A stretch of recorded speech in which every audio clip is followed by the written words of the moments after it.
Welcome. This is a podcast about ghost stories, about things that go bump in the night, about dark shadows that you think that is coming out of your closet. It's about things you think are living under your bed. Today is April 6th, 2025, and I'm your host, J.J. Allen. Valdosta, Georgia, off Route 376, somewhere off Interstate 95 to 75. I watched an interesting video this week by a young woman, a YouTuber, and a TikToker that goes by Ashley INC. That's Ashley INC. She does spooky and scary stories. Somewhere she fell into this report of people indicating that they have come off the interstate, they have come upon a lone gas station that seems a bit odd. She's received many emails from those that have had strange encounters with said isolated and odd gas station. The reports have been the gas pumps are old, like 1970s or 1980s old, with the side turn pump style where you push up the lever to reset the gas pump so you can pump the gas. And the gas pricing way off from today's standards, like 80 cents or so. Others have reported a lack of anything modern, no up-to-date coolers, just bottles of semi-warm Cokes available, and some stacks of very old gum like T-Berry or Blackjack, which for those of you that weren't born in the 60s, you wouldn't know what that was. And a number of those reporting an odd, creepy, or strange vibe. Basically, it's like a time warp story. So you guys need to check this out. It seems like those travelers are getting caught, again I say, in some type of Twilight Zone time warp scenario of sorts. It's a good story. And now, we are going to carry on. Torino, 1969. Choose from 6 V8s. Outerboard's Performance Corner comes better ideas. Pure engineering, honed and fired in the white heat of competition. Torino 1969, with 6 models, including the 2-door hardtop, the sporty convertible, and the high-performance sports roof. Torino, it moves you. It can roar as well as whisper. It'll race a hole in the wind. Torino, when we win, you win. See Torino 1969 in the Performance Corner at your Ford dealers. The place you've got to go to see what's going on. Hey, this is JJ here. Hey, how are you? I'm okay. Thank you for calling in. Yeah. I can't promise to not have dog bark, so sorry about that. Oh, it's okay. We like animals too, and I think everybody else would like to have animals. But anyway, I have heard through the grapevine that you've got some pretty cool stories, ghostly stories. That's happened to you, so we'd like to hear. And you can go back as far as you want or whatever you want to do, but we're just curious. Well, let me start by saying, like, my grandma used to see a ghost all the time out where we used to camp. And so, like, she would see a little girl riding a bicycle and she'd ride up into the air. So it's like, I don't know, I guess it's just passed on down, I reckon. But anyway, so I used to work at a house in Fishersville. I don't know the address, not that I'd want to put that on here, but it was the house that was built in the 1800s, and it was used as a Civil War hospital. Wow. During the Civil War. Mm-hmm. So it was just myself and two engineers. Um, they they used that house as a place of business. Okay. So I was in a new section of the house. It had built onto the back of the house. So my space was pretty safe. And I felt very comfortable, never felt anything in that area. But the rest of the house was wide open. How do you mean wide open? What do you describe As that? far as supernatural things. I mean, there was stuff going on all the time. Really?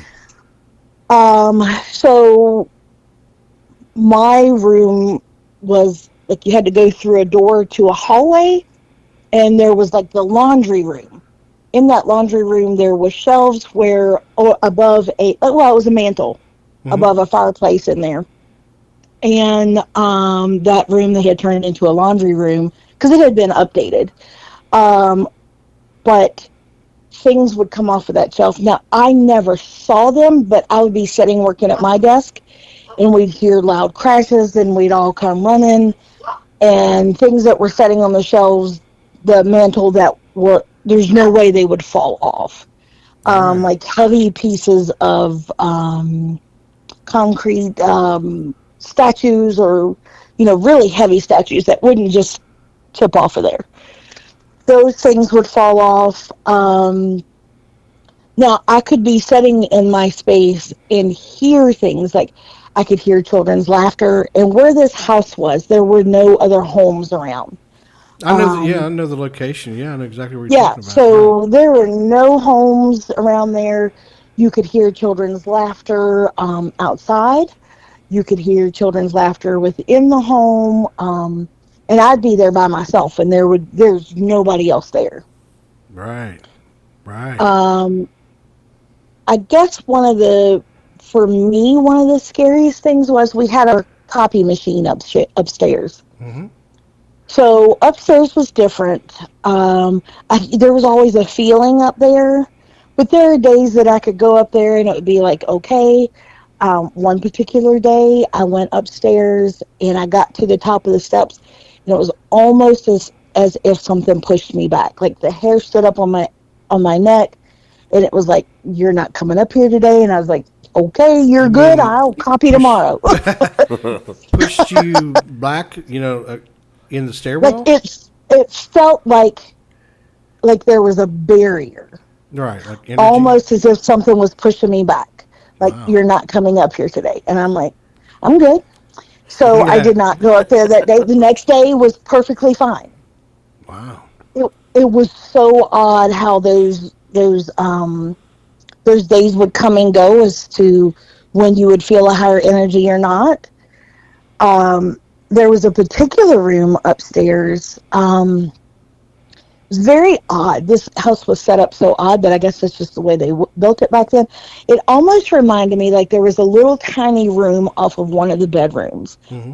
that could have been possibly a nursery. It was big enough for a nursery, but a very tiny nursery. But had windows in it and so forth. That room stayed full of dead flies. Oh. We would clean that room. The woman, one of the engineers' wives, she'd come in and clean, and at least once a week she'd go up there and clean out hundreds of dead flies. I mean, even in the We wintertime? found, even in the wintertime, Wow. That's weird. we found dead. We found a couple of dead birds up there. Had no idea how the dead birds got in there. Yeah. Just really creepy. Just that one particular room. The rest of the house wasn't like that, but that one particular room was very... Did you ever hear any voices like that? Anything calling out to you, or? I did not hear any voices. It was more so of an energy. Right, Like you could just feel the, like an energetic air or yes, like you could feel negative energy. Like that day, I felt like I was pushed backwards. It's like it felt like there was a wall in front of me, wow. and open. It was like a thick energy. Yeah. I never wanted to go in the basement. There was a basement. I Nope. I Nope. just nope. It just didn't feel Nope. right. Wasn't going down there. Wow. So, but that house was very different. Um, How long did you just work there? um, a year, I'd say. Okay, so a lot kind of happened in a year. Yeah. It So there sounds was like, yeah. this. Yeah. So those things kind of happened all the time, and you just felt the energy all the time. You could tell if it was a positive energy. Like there were days I would go upstairs and it would feel like I would feel safe, Mm-hmm. almost as if like something was protecting me that day. Mm-hmm. Or other days that it felt very negative. But the children's laughter was the only like audible things that I Yeah, heard, that's strange. and it was very peaceful. It was like a peaceful laughter. Yeah, that Um, would be a good thing to think about with possible children's spirits. That you would hope that they would be in a little bit of a better frame of mind if they are in spirit form. right, You know, right. that Yeah, they it are. was a very peaceful. Yeah, things like that of nature. Yeah. So we actually have your husband here today as well, and I appreciate you calling in. Did you have any other experiences in your life that you can think of that have Um, uh, affected you?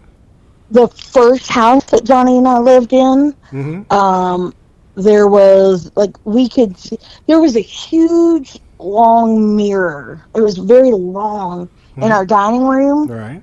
that we could see from our bedroom. And like I had like you'd see shadows go. At first I was like, what the crap? So it was like Yeah. somebody was in there, but like you would see shadows going across that every now and then. I remember our cat Pooh, he was very in tune to something. Right. Like he would sit at the edge of our bed and meow, be looking up and meowing, and then he'd jump down into the doorway coming into our room and sit down on the floor and meow looking up. Yeah. Um, I think that animals, especially cats, you're not yes, the first one that I've heard the cat story from. And I yes. believe that they probably just have the ability to see into another dimension that we cannot see all the time. Oh, You I know, think so too. 100%. and animals are very intuitive anyway. You know, even They, dogs, cats especially. But I think the cats are a little more prone to seeing things that we maybe don't. Yeah, so I agree with that. that's And then interesting. Yeah. yeah, well, and I came home one day. Well, several days I would come home at lunchtime because we worked really close, Mm-hmm. and you could hear somebody snoring. You It said was snoring, plain, yes, like they were sleeping, plain, snoring. yes, Wow. plain as day hearing somebody snoring, and I'm like, okay, you keep on sleeping, just don't bother me. Yeah, And yeah. Were you aware of any of the, and I know we all live in the same city. Were you aware of any of the previous owners that had lived in that house, or do you so I did. we I just knew got the them. house and yeah, go ahead. No, I knew them when I was growing up Okay. because my grandmother lived across the street, so I knew the people that lived there before, and I do know that the gentleman passed away in that home. Oh, okay. Um, but oh my gosh, I've got another good story to tell too. Let Sorry, us I get have it. Yeah, excited we're now. good. Go ahead. So, but anyway, so that all happened over in that house. Babe, do you remember other things? I remember you telling me. Remember when you would hear someone playing the piano? Do you remember hearing the piano? At that house? Yes, at that house. I thought you had told me before that, you could hear someone playing the piano because the lady that lived there played the piano a lot. For some reason, that's not coming to my memory, but I Okay. do have a piano story, though. Okay. But, so, and I'm pretty sure, babe, I told you this. So I guess me having these encounters goes back to when I was a teenager. I went and stayed with a friend, over in Orange County, and they lived on a big farm, and their home was built right beside a Civil War graveyard. And when I mean beside, I mean like within feet. Like there were little stones like that they had to mow around in their yard. Oh, wow. no, really? Wow. So, so they disrupted that area a lot. And the girl would tell me, "Oh, I see a Civil War soldier at the foot of my bed every night," and I was like, "Yeah, whatever." So because I was like 16, I was like, "This doesn't happen." Mm-hmm. So I went and spent the weekend with her, Mm-hmm. and they had a camper, and so we ran an extension cord out to the camper so we could stay out in the camper, and act like big girls. Right. Well, she was telling me all these stories beforehand. Well, we were out there and we were talking about ghosts and those kind of things. And I said, "Carol, I just don't believe it." And she said, "Well, I'm just telling you, this is what happens in this home." And I'm like, "Okay, that's fine." And I said, "Let's just listen to some music." Because I was done talking about it by then. Yeah. And back then we had boom boxes. Oh, yeah. And she didn't have a cord for her boombox to plug in, and she didn't have any batteries. And she said, "Well, we got to go inside and get batteries." And I was like, "Man, I don't want to walk outside now." After we've been sitting here talking about, because it was dark. Right. Right. Well, all of a sudden, that radio started playing. No batteries in it, not hooked to electricity, and playing very loud. Really? I don't think I've ever run so fast in my life. I took off out of that camper. My foot, I ended up cutting my foot, but I just remember taking off out of that camper. I was crying hysterically by the time we got inside. She's like, "Look, that's normal. It's okay. They're just letting you know they're here." I'm like, "I don't want to know anybody's here." Really? Wow. And so we stayed story, yeah. we stayed inside that night, and they have a piano in there. Mm-hmm. And it started playing while we were inside. It wasn't one of these player pianos, nothing like that. It just started playing randomly. And so I think that was my real first experience with. That's kind of scary, think about it. Oh, now, were the parents of the girl with you guys as well, or were you? Absolutely. Okay. And, yep, and they were like, "Yep, we see and hear things all the time." They talked about, now this is nothing witnessed by me, but they talked about their cabinets being open all the time and stuff coming out of their cabinets, but they never felt unsafe. There was just a lot of presence there is what they said. Yeah. Now, as well as I do, but I mean, they're in those days of the Civil War, it was absolute chaos going on. Oh, it's especially horrific. at the tail end of the war. And so many people just used homes and houses and barns, either trying to get back or seek shelter, or, there was a lot of starvation. Right. When Sherman came down through and started burning everything, it was a horrible, like a dystopian type of situation where, and people died, just from their wounds, from gangrene, from infections, and they died. Yes. And a lot of times, you start and a lot of people probably just buried people in the backyard. Right. I've heard of that. I've heard, or around their vicinity, that kind of thing. So I'm totally in agreement with the idea of your story that this happened. And I think there's a lot of listeners out here that are, and I could go on, but there's a lot of listeners right now from all across the country and other countries even as short as we've been on the air. And a lot of people maybe out west, like Sunnydale, California, and places are not, they don't know so much, per se, about the Civil War like we kind of do here. Right. It's our land. It's our history. It's our heritage it's what happened. as well. Yeah. And it's basically part of the history of Virginia. It is. It's a huge part. Yes. And there are probably thousands of soldiers buried unmarked graves here and there, just across the Shenandoah Valley that people don't even know about. So, I've talked. I think last podcast I talked a little bit about the Thorn Rose Cemetery in Stanton here, right off West Beverly Street, which is a huge cemetery.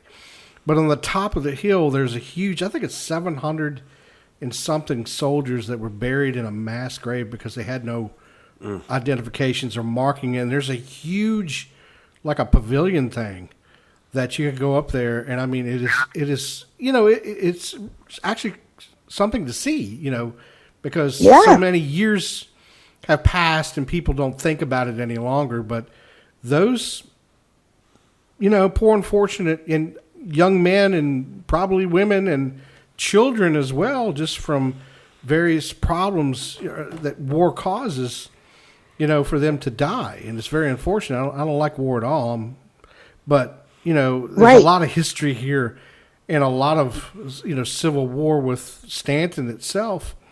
I stated last podcast that at one time when Sherman had taken over Richmond, that Stanton had become the capital of the Confederacy at one time. Yes, yes. And it's pretty neat. And Stanton's very old itself, So I think those stories are, especially about Civil War stuff, is really, really cool. But, and we've got Newmarket Battlefield not far down the road from us. Mm-hmm. So we are very rich in history around here. Oh, absolutely. So, it's kind of like so I think it's very amazing, these stories that pop up with that. So I will ask you, what do you think makes a ghost? What do you think makes ghostly phenomena happen? I'm not sure, and I've read a lot of stuff and watched a lot of stuff. And, being a Christian, I just don't know, because it's really hard. I do think there are spirits of people maybe that weren't ready to go or were taken quickly. Mm-hmm. And I think maybe they're stuck. Do you think they get confused and they don't know they're dead? I do, and I think it's a parallel universe right on us. I do believe that they're quote unquote stuck in, and not for any other reason other than it happened so quickly and they're confused. They're not sure. Now I do believe that we get signs from those that we love that have passed.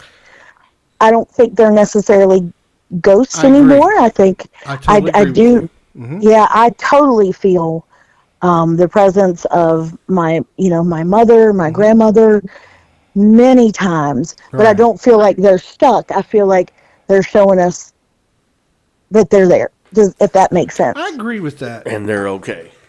Yes. I do agree with that. I do think. Well, my father came back to me, and my father's been passed on for 32 years now. And so that's the reason I do believe in that as well. I was incredibly close to my grandparents, but, you kind of look at life in so many different facets that I'm okay. They were really, they were old, and it was time, and it was okay. Sad to see him go, of course, but it was, you accept it because, but they lived a long time in their 90s. So you can't argue that, but so much. But my dad, he did pass on. He was 64 when he passed on. And he came back to me once, twice, maybe 3 times in a dream. And they were very vivid, very, very like just total. I didn't know I was dreaming. It was just total reality. And actually, Yes. he changed the course of my life. From I used to live on the coast of Virginia for a while, and he totally changed the course of my life to where I came back up here, and I'm so glad that I did in retrospect. So that was a big course change, and came back in a couple different dreams as a guidance type of dream. Like keep going, keep doing it, keep writing, keep working on these projects you work on, this kind of stuff, which was beneficial. And I remember waking up one time being quite emotional about it because, I hadn't seen him in so long. And, it's being human, you can be emotional about that kind of thing. I think that's just absolutely fine. But, hey, I think that there's certain ones that what happens is that, let's say you're involved in an accident. It happens so quickly. You don't really know that you're dead. Because I won't go. I'll see that. Further. Yeah. Yeah. I think it just happens so quickly because I believe in the afterlife. I believe in a heavenly realm or next world we go to that is close to the, God or the great creator of the universe, as I like to call it. But, it's, I think that's what we call the world, what I call the world of the absolute, where everything's beautiful, everything's fine. There's no more sickness, no more pain.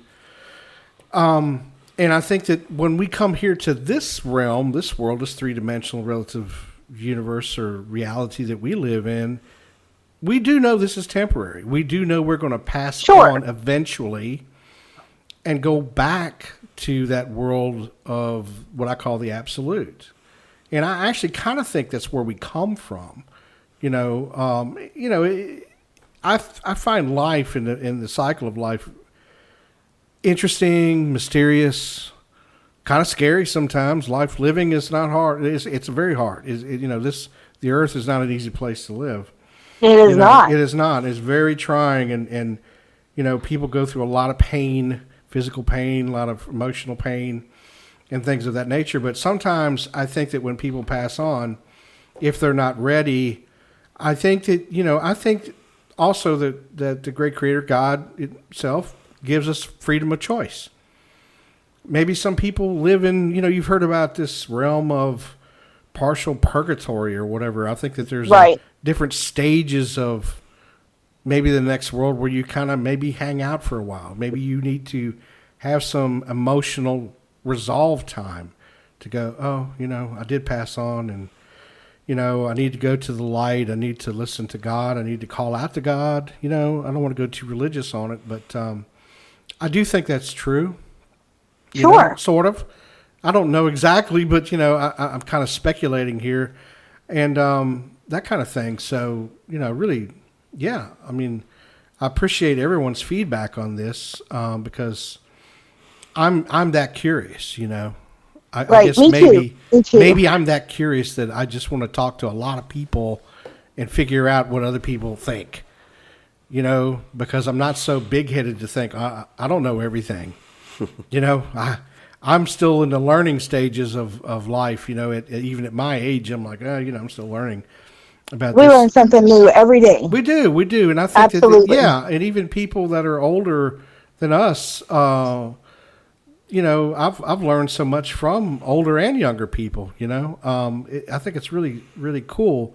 And even, with the belief systems, I think once you close yourself down to thinking, oh no, this is just one way, I think you're closing yourself off, to learning or experiencing new things or whatnot. But do you have any other stories you can think of? I can't think of any right now. Okay. I'm sure there's some in there, but those are the ones that stand out in my head. Well, I like the Civil War. That was a good one. That Civil War, Orange County. Yeah, that one. Yeah. That one took me a minute to figure out where you were going, and then as soon as you got into the story, I looked at JJ and I said, I remember this story. I remember that one too. But I isn't it remember kind of that eerie story. to hear a piano playing, any kind of music playing from an instrument? Oh my goodness! Yes. I mean, that is eerie, isn't it? I never went and stayed with her again ever. I I bet you didn't. Well, it's okay. And maybe, you know how my memory is. Maybe that's where I got that piano story from. Maybe that's where that came from. Yeah. Possibly. Well, anyway, dear, I'll let you go, and thank you for calling in. Absolutely. Really appreciate it. So if you think of Thanks anything for else having me. down the road, feel free to call back again if you'd like to, because we like to hear from everybody. And that's it. So thank you. I'm going to let you go, okay? So I'm going to... All right. All right. Thank Take care. you. All right. Bye-bye. Bye-bye. Anyway, Johnny, I appreciate you stopping in and talking to us a little bit today.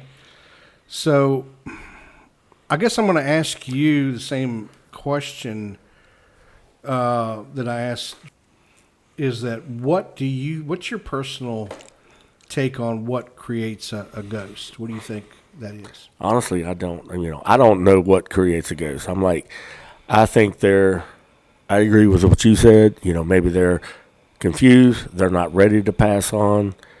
I also think that we have spirits that will come back to us to let us know, even though they're in the afterlife and possibly in heaven, and they'll still come back and just say, "Hey, I'm cool. I'm okay. Just want you to know I'm here." I've been witness to that myself. A lot of the stories that you're talking about, I witnessed myself, like the flies in that one bedroom, because I was there all the time. Well, in that building, then I remember the building, and it is a old brick, looks like a Civil War era. Mm-hmm. It's a large building by what I remember. Mm-hmm. Down in Brands Flat, off of 250 in Fishersville. But you said, I'm going to let you tell the story, but tell me about the lights.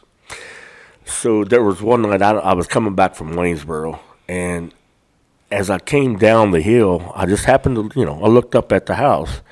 Well, there was a light on in one of the upstairs bedrooms. So I called my wife and I said, "Hey, babe," I said, should that light be on up there? And she said, "No, it shouldn't be on." I'm like, "Well, I'm going to go back and, I'll go up and turn it off." Because they had the key outside. They had, they had a key outside. I didn't have the key to the place, but they had a key outside. Right. So I go in and I go upstairs. There's no light on at all. I mean, it was not on. No, it wasn't on when I got there. When I walked upstairs in that particular bedroom, the light was off. So I called and I'm like, I must be seeing things because the light's not on. Well, as I pull down the driveway and I make a right on the 250 to come on home, I look up and that damn light's on again. That light is on. I was like, you know what? Screw it. I'm not going back. Wow. Yeah. That was one story there. And like I said, the flies in the bedroom, I'm witness to that 100%. I've seen it myself. You know what spooks me about the damn flies is that I go straight back to the first Amityville Horror. Yeah. In that one bedroom. Yeah. That was supposed to be the sewing room, and the priest goes in the home to bless the house, and there's starts with a few flies, and then it's hundreds of flies, and he's getting inundated, and it just makes you feel like there's something really dark in that place. Did you feel that way about that? Only one spot in that house. I walked up in the attic. I had no problem. I just, I'm a believer. I've always been a believer. I've witnessed, numerous things, but I walked up into the attic. No problem. You can feel the hair on the back of your neck stand up, but it's not a scary feeling. It's not a eerie feeling walking up in the attic. I just walked up there to look around. But like the basement, no. I made it about 3 steps down in the basement, and it wasn't a good feeling. There was something bad in that basement. Now, was the basement dark when you were going down there? Did you have a light? No, it was a light. No, you could flick on a light. No problem. It lights up the basement, and I made it about 3 steps. And like she's talking about that energy that she felt from certain times upstairs.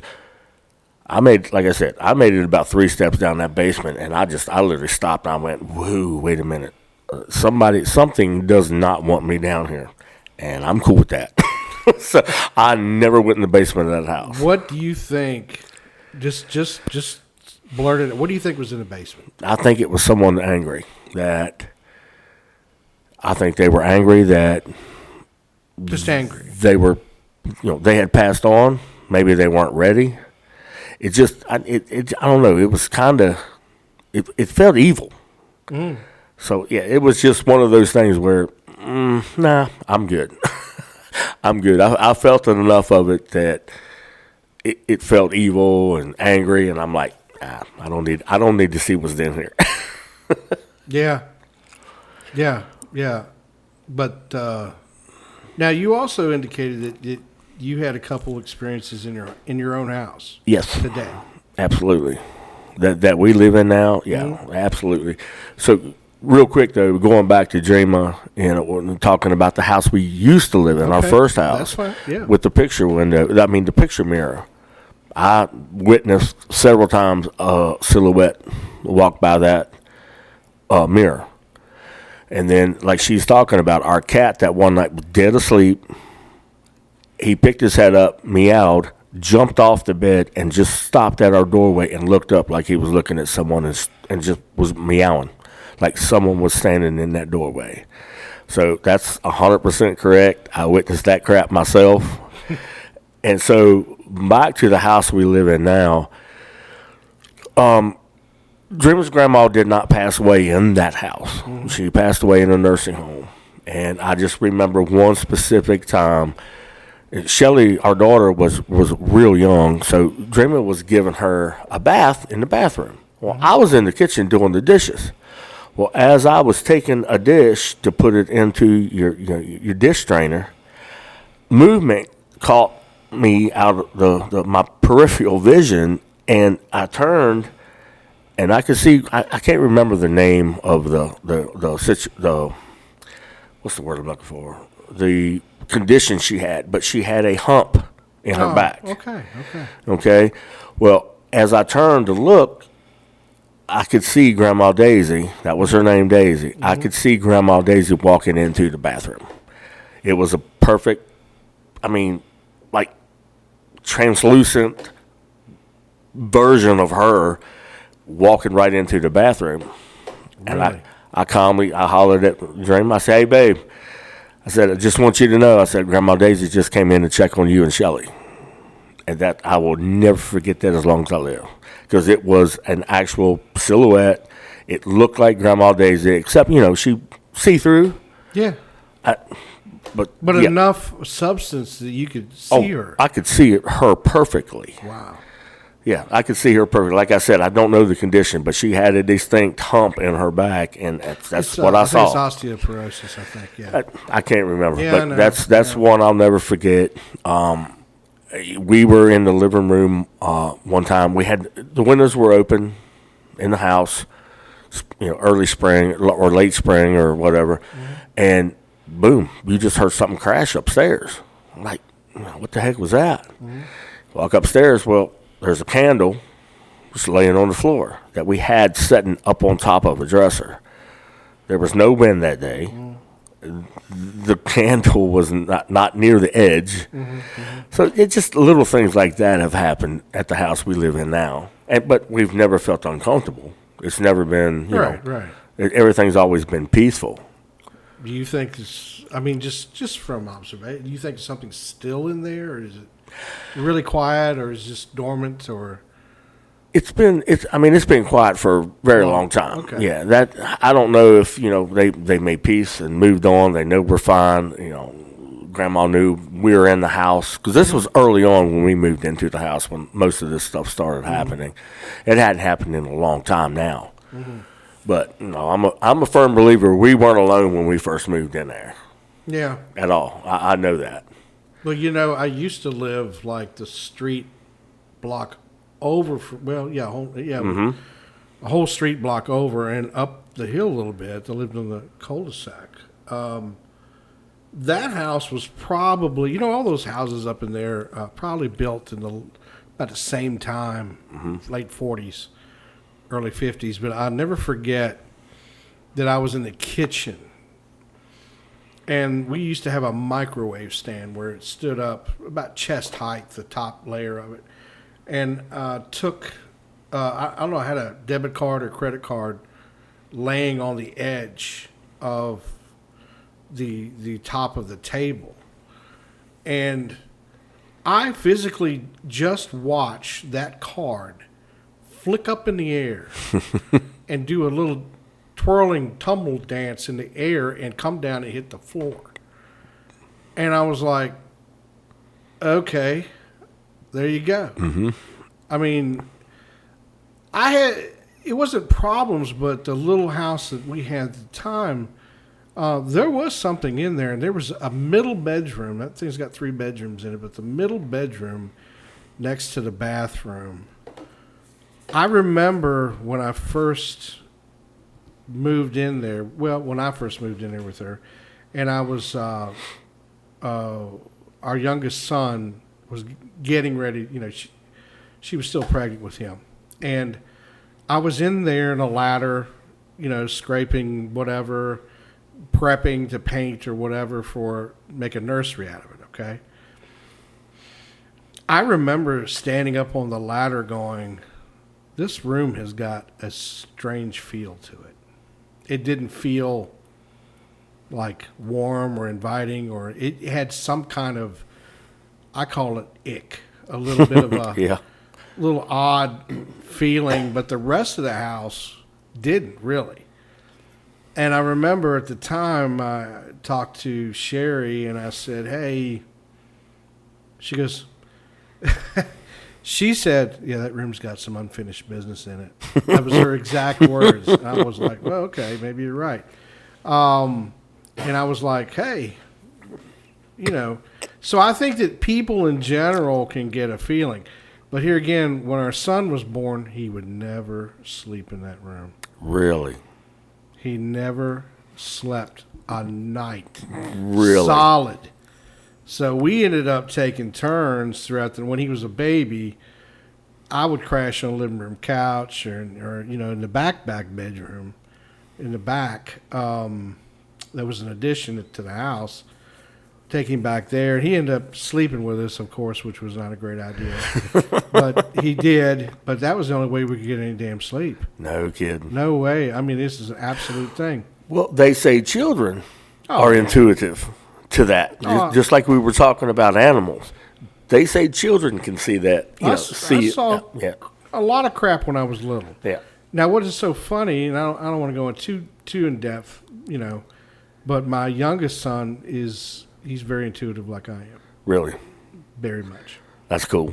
No, not for him. I mean, I get it. But you've, so those of you that don't know, I work with JJ. I've known JJ for, probably 10 years. Yeah. 10, 11 years. Yeah. And we knew each other and were friends way before I started working here. So JJ and I talk all the time. Mm-hmm. And when I say this man, he can get feelings. He can get visions. I've witnessed this myself. You know, so-and-so stopping by today. I told him about last week. Yeah, last week, you know, we have a client that we're getting ready to work on one of his vehicles, and he said, you know, we haven't seen him in a while. He said, he's showing up today. Huh?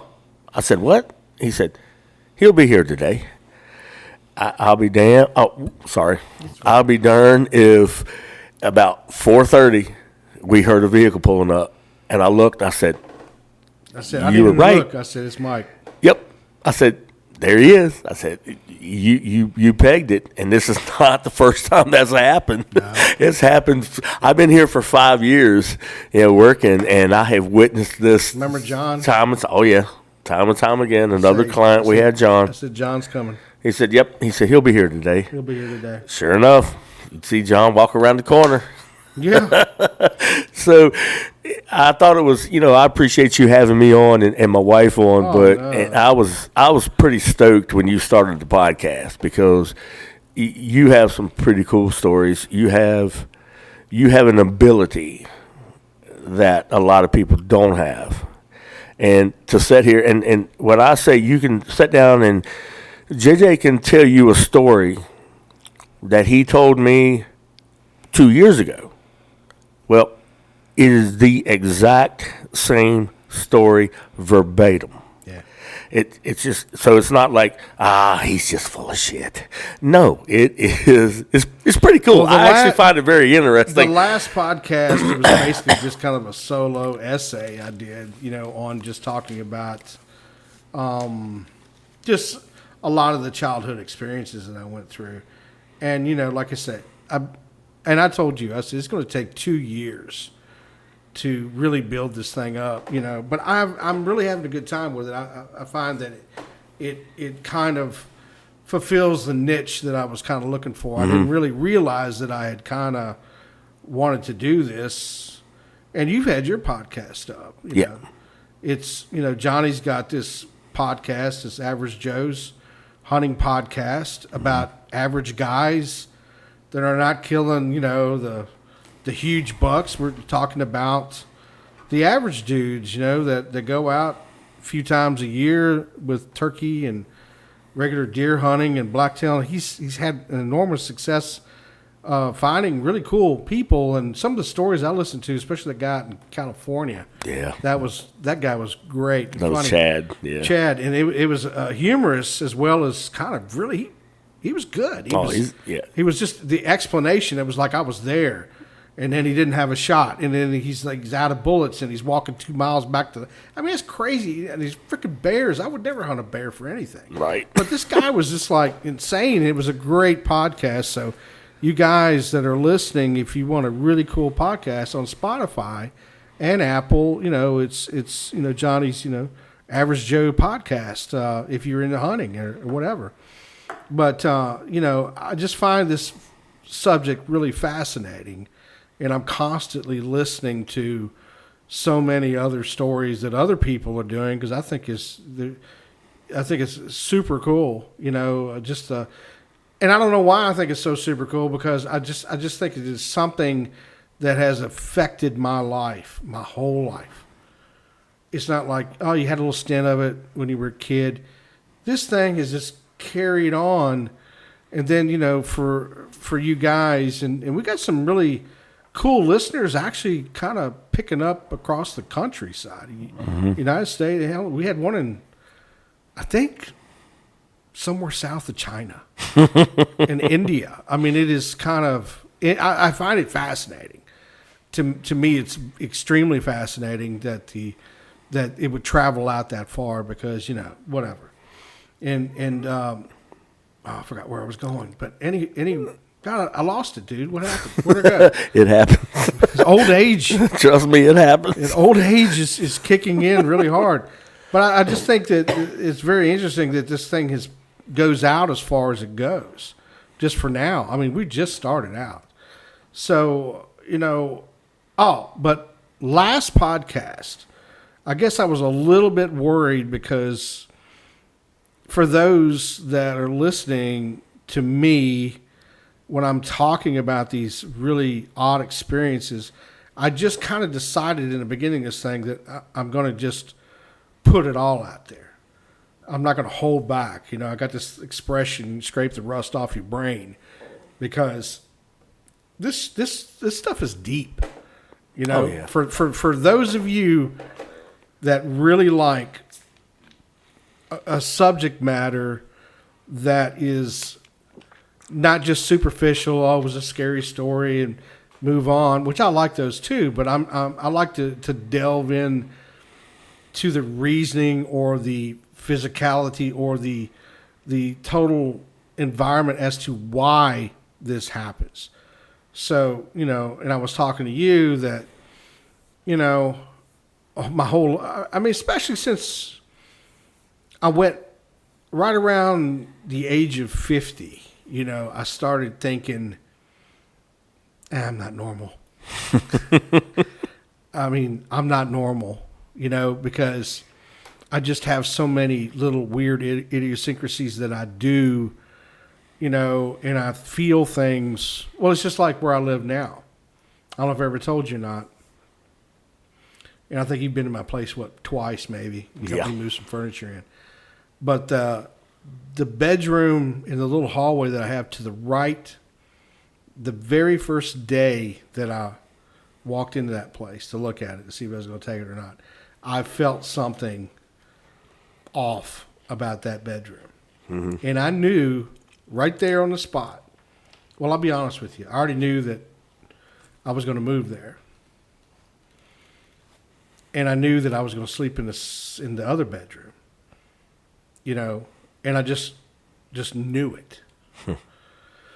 So, I don't know. I just know things. And I don't know why I know them, but I just get a general gut feeling like, boom, it's there. It's just, it's a knowing.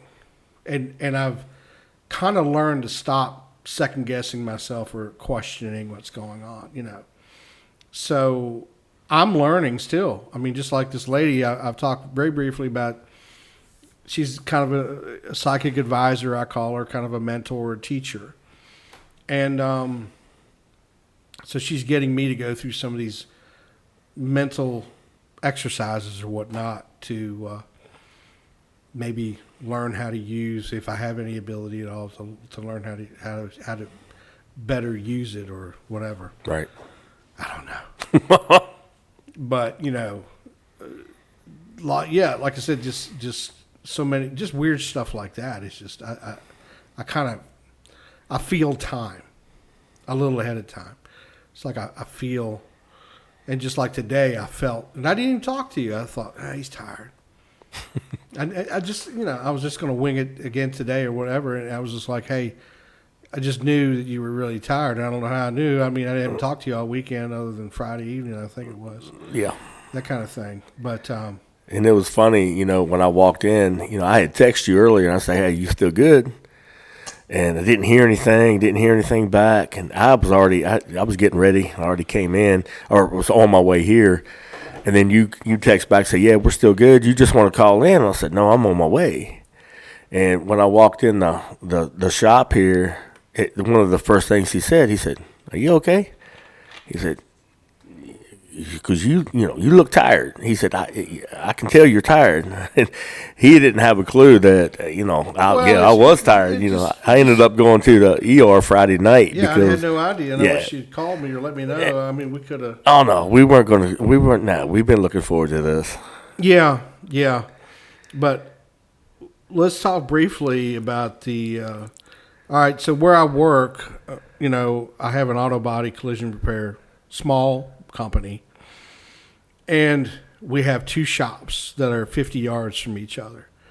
Now, where we are taping this is actually in the big office area of the office itself because, freaking big studio or anything. It's just, but we've got the equipment, ladies and gentlemen. I'm telling you what, thanks to Mr. Simonetti. Oh, sorry. You're good. No, I'll back that out. No, you don't got to back that out. I don't care. Thanks to Johnny. And because I don't know why, I think maybe, I don't know why. I don't know why I bought this stuff. Back then, I've had this equipment for 2 years, yeah. 2 years, and I've never used it. I don't know why I bought it. I was just like, maybe I'll do it. Maybe. And I'm glad I did because now look at where we are today. I mean, it's, I don't know, it's kind of crazy. Anyway, when I first obtained this building, which was, I don't know how many years ago it was, 15, 16 years ago. I don't know. Something like, you weren't here. I've only been here for 5. So. Right, but anyway, somewhere in that neighborhood, when we first moved into this big building here, that it was overgrown and no one had been here for a while, and we had to paint, and it smelled weird in here, and it was. I thought there was some dead bodies up in here, and it was bad. And come to find out, I realized why it smelled so bad in here. It took me a while. I know this is kind of a disgusting story. But we kilts the walls like twice, and I painted the concrete floors like twice. And it started smelling better. It was good. And I was like, what? The previous guy that had, and I met the guy one time named Larry. He had a lawnmower and chainsaw shop in here, and I had been in here one time, and it was like a hoarder's dream of parts and grease and blah, blah, blah, and all, and thousands of parts. But I heard through the grapevine from the gas guy that came here to check on the gas lines, he said, did you ever get rid of all them cats? Come to find out that he was not only a hoarder of parts and, it's very disorganized, you can imagine. But he had about 50 or 60 stray cats that lived around this area. Oh, wow. That were in the shop, they were outside the shop, blah, blah, blah. He loved cats. And the cat urine smell was what... And this was been a couple of 3 years later. So, now, here in the big paint room, we do auto painting here. We got a big paint room. And I have noticed on occasion, I'll sit in the chair and I will see something dark and small dart around the corners of the floor. I have seen that myself. And I'm thinking, oh my God, it's a ghost cat. I have witnessed this myself. Have you seen it? Yes, I've seen in that. here? Yes. Have you really? I have seen that. I did not know that. Yes, I have seen that. And both of these buildings are not people visit you in both of these buildings. I've experienced it at the upper shop. I've seen it here. A couple of years ago, I was painting my daughter's car, and I was here late one night. Well, there's a big, 12 glass window frames that are on the one side of the shop. I saw someone walk by that, and you had told me that you would hear this shop door right here open and shut. Yeah, it's a partition door between the lobby and the office. And it does make a very distinct sound. Well, that night I was here working. I heard that door open and shut. No one was here. And then right here, as you walk in from the office to the paint room, you have like two barn doors. And the one you open with the chain where you pull down and it releases the latch from the top. Well, I was in there painting when I was doing my daughter's car, and I look over at this chain, and that chain is just whipping back and forth. Like a pendulum. Yeah, exactly. Well, I'm thinking, all right, no big deal. I got the fans going. The airflow coming through the shop is what's causing it to move. Well, it wasn't 20 seconds later. I look back over it, and it is dead nut straight, still not moving at all. Yeah, I know. Yeah, and I know you've witnessed that before. I videotaped it one time. Yeah, so I did. One time I was like, there's no way this chain can be moving. Yep. Even with the wind velocity, let's say we got the whole shop open and the suction from, and there's just no way because it's on the side wall. It's not in direct vacuum to, the airflow. And that thing was going to town. That's what it was. But what freaked me out the first couple years I was here is I'd be back here mixing paint. I lock myself in the shop just for security, that I know no one's going to walk in or just disturb me. Or, once you get in the painting world, you want to be alone and get your mind straight because paint costs a lot of money and you want to do it right the first time. So you don't want to be disturbed. I heard this center door, the partition door, it went ka-clunk, ka-clunk. And I was waiting. I thought at the time Steve was still working here, and I thought, okay, it's Stevie. He forgot something, mail or whatever, keys or whatever.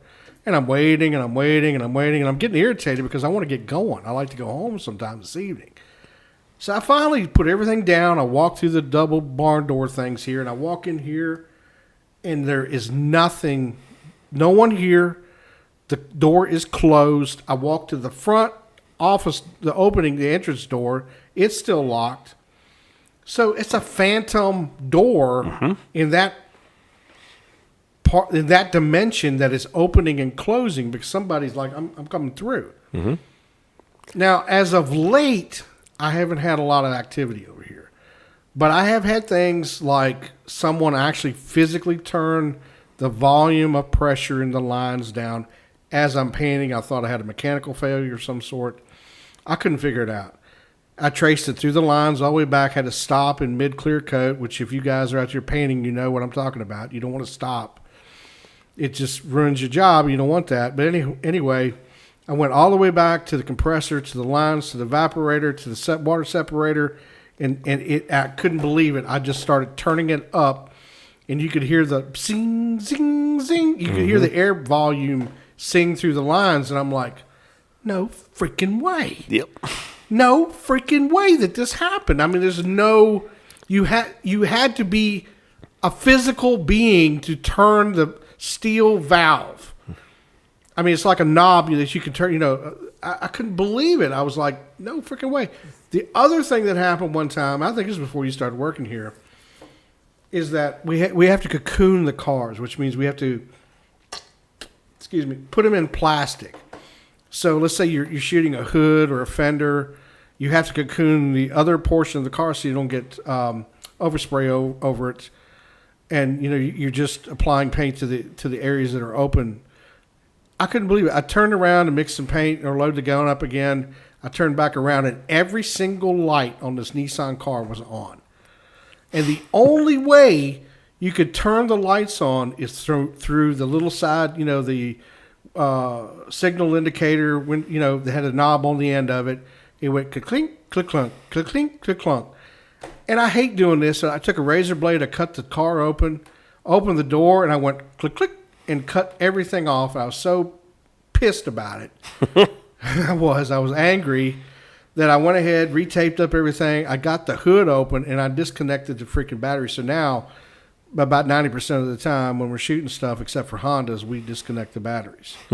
And I was like, well, okay, solve that freaking problem. But over at the body shop side where you work primarily, tell them what's happened to you. So we have a door that goes into where we keep our refrigerator, and it's the entrance to the bathroom. Well, it's got about 3, 6, 9 window panes in the door as you walk in. Well, one day I just turned around, and there was a dude standing on the other side of the door. I mean, I could see his face plain as day. If I saw a picture of somebody, I could say, oh, yeah, that was him. But I saw someone standing in that doorway, to the point where I walked in there to see who was who snuck in on me. Yeah. No one was there. No one was in there. And then in the back corner of the shop one day, I was doing something. I can't remember what I was doing. And I felt someone tap me on the shoulder. So I turned to see who was there. Well, there was no one there. I rubbed my shoulder thinking, well, maybe a water drip fell off the ceiling. No, nothing. So I've had some physical contact up in the upper shop. Nothing, like I said, nothing scary or nothing like that, but it was a physical tap on my shoulder. Well, we have we got 2 other employees that work here, but anyway, one, Bobby, we'll call him Bobby. He was a diehard, there ain't no such thing. There ain't no such thing as ghosts. Y'all are full of crap. Yep. Nah. Just making fun. I hear you, but you can just tell those non-believers. Well, he finally saw, 2 guys? Yep. Come out of, we have some side spare bathrooms that we use now, like closets for extra old parts and extra stuff and tools and whatnot. And I think he said they were in coveralls.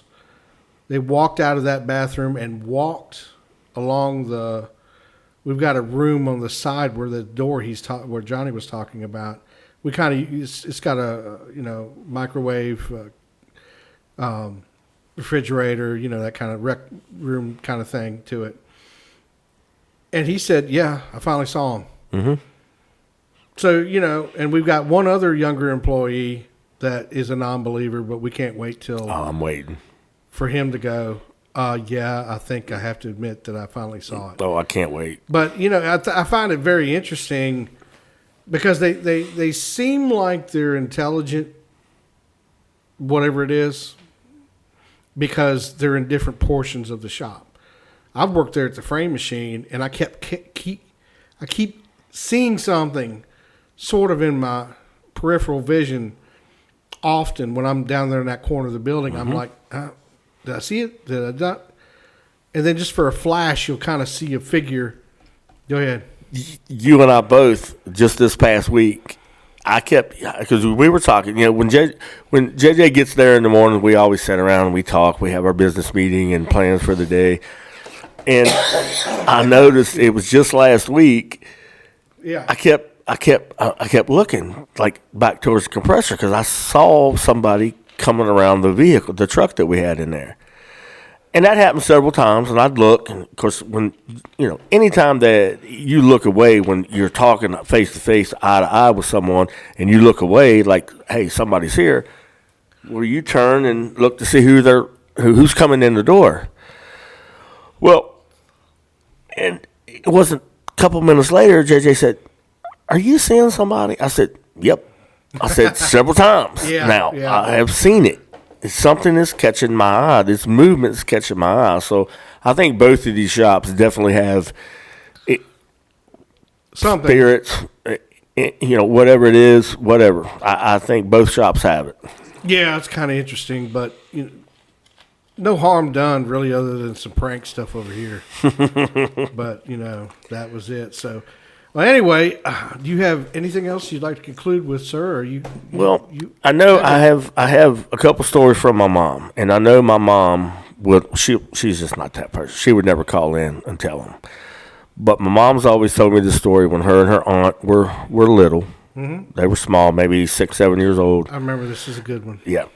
And they were sleeping in a room, and above the doorway, someone had passed away. I can't remember who had passed away, but she has told me this story for years, that her and her aunt were laying there in bed, and they felt a rumble, and they looked above this doorway, and there just started to be a red glow, she describes it as like a fireball, just above this doorway. And she said they could feel heat from it. Her and her sister both, my aunt, could feel the heat from this fireball. And it woke them up out of a sleep. And when they looked up, I don't know if it was my mom or my aunt that said, "Oh, look, it's Jesus Christ." And boom, as soon as she said that, boom, it disappeared. It completely disappeared. So that's one that I had from my mom. And then my mom had to have surgery years ago. And this goes to an out-of-body experience. Oh, yeah. She passed away on the operating table. And she told me, she goes, I knew it. They didn't tell her until she came through that she had coded. Right.